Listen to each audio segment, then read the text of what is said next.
The Federalist Papers, No. 2, by John Jay, entitled Concerning Dangers from Foreign Force and Influence, for the Independent Journal. To the people of the State of New York, when the people of America reflect that they are now called upon to decide a question which, in its consequences, must prove one of the most important that ever engaged their attention, the propriety of their taking a very comprehensive as well as a very serious view of it will be evident.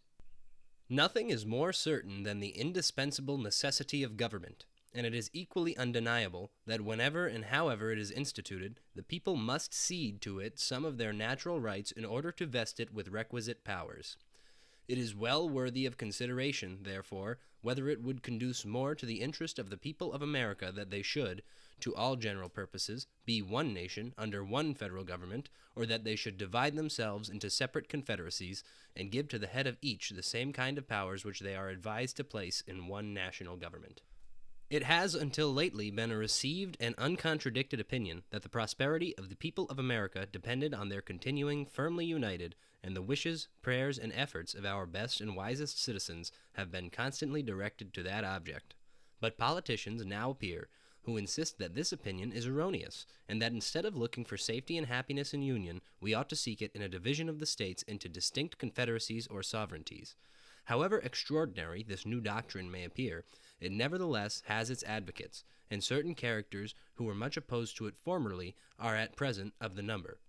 Whatever may be the arguments or inducements which have wrought this change in the sentiments and declarations of these gentlemen, it certainly would not be wise in the people at large to adopt these new political tenets without being fully convinced that they are founded in truth and sound policy. It has often given me pleasure to observe that independent America was not composed of detached and distant territories, but that one connected, fertile, wide-spreading country was the portion of our Western sons of liberty. Providence has in a particular manner blessed it with a variety of soils and productions, and watered it with innumerable streams for the delight and accommodation of its inhabitants. A succession of navigable waters forms a kind of chain round its borders, as if to bind it together, while the most noble rivers in the world, running at convenient distances, present them with highways for the easy communication of friendly aids and the mutual transportation and exchange of their various commodities. With equal pleasure, I have as often taken notice that Providence has been pleased to give this one connected country to one united people, a people descended from the same ancestors, speaking the same language, professing the same religion, attached to the same principles of government, very similar in their manners and customs, and who by their joint counsels, arms, and efforts, fighting side by side throughout a long and bloody war, have nobly established general liberty and independence. This country and this people seem to have been made for each other, and it appears as if it was the design of Providence that an inheritance so proper and convenient for a band of brethren united to each other by the strongest ties should never be split into a number of unsocial, jealous, and alien sovereignties. Similar sentiments have hitherto prevailed among all orders and denominations of men among us. To all general purposes, we have uniformly been one people, each individual citizen everywhere enjoying the same national rights, privileges, and protection. As a nation, we have made peace and war. As a nation, we have vanquished our common enemies. As a nation, we have formed alliances and made treaties and entered into various compacts and conventions with foreign states.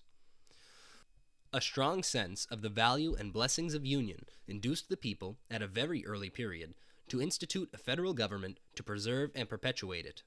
They formed it almost as soon as they had a political existence, nay, at a time when their habitations were in flames, when many of their citizens were bleeding, and when the progress of hostility and desolation left little room for those calm and mature inquiries and reflections which must ever precede the formation of a wise and well-balanced government for a free people. It is not to be wondered at that a government instituted in times so inauspicious should on experiment be found greatly deficient and inadequate to the purpose it was intended to answer. This intelligent people perceived and regretted these defects. Still continuing no less attached to union than enamored of liberty, they observed the danger which immediately threatened the former and more remotely the latter, and being persuaded that ample security for both could only be found in a national government more wisely framed, they, as with one voice, convened the late convention at Philadelphia to take that important subject under consideration. This convention, composed of men who possessed the confidence of the people, and many of whom had become highly distinguished by their patriotism, virtue, and wisdom in times which tried the minds and hearts of men, undertook the arduous task.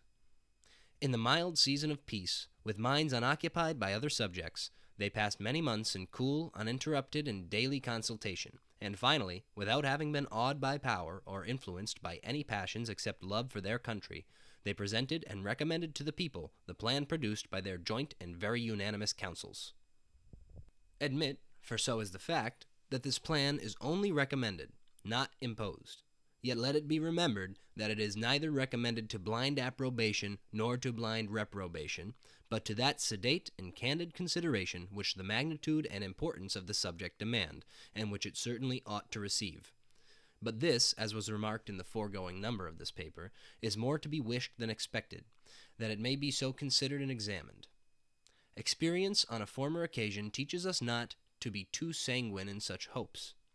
It is not yet forgotten that well-grounded apprehensions of imminent danger induced the people of America to form the memorable Congress of 1774.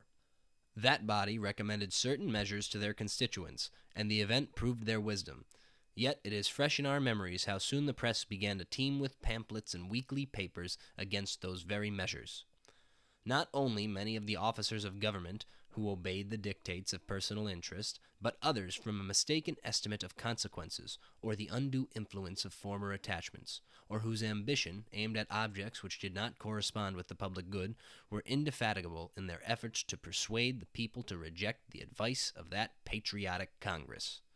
Many, indeed, were deceived and deluded, but the great majority of the people reasoned and decided judiciously, and happy they are in reflecting that they did so.